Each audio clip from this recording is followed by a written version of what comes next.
এখানে কচি কচি দিশি লাউয়ের পাতাগুলো নিয়েছি বেছে বেছে। এই পাতার ভর্তা বানাবো। পাতাগুলো একটুখানি ভাপিয়ে নেবো। ছোটো ছোটো কচি পাতা হলে খেতে খুব সুন্দর হয়।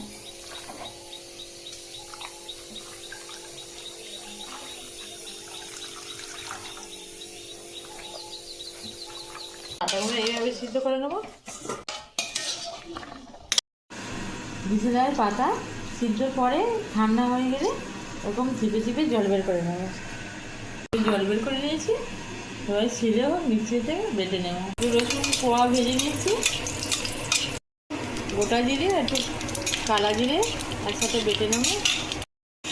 মশলা কটা ভেজে নেবো, নিয়ে একসাথে বেটে নেবো। সিদ্ধ লাউ পাতাটা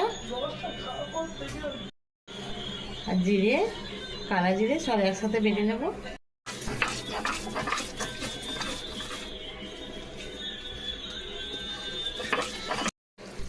ছিলে মিহি করে বেটে নিলাম।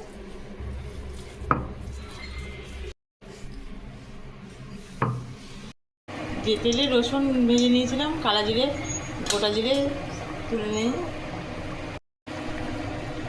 এই তেলে দিয়ে দেবো লাউ পাতা বাটা।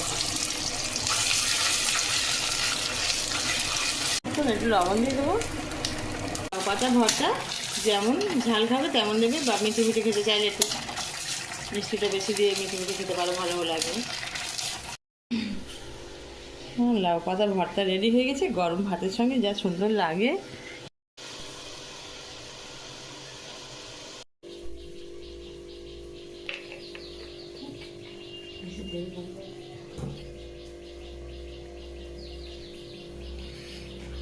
ভেঙে গরম ভাত দিয়ে খেতে যা লাগে খুব সুন্দর লাগে।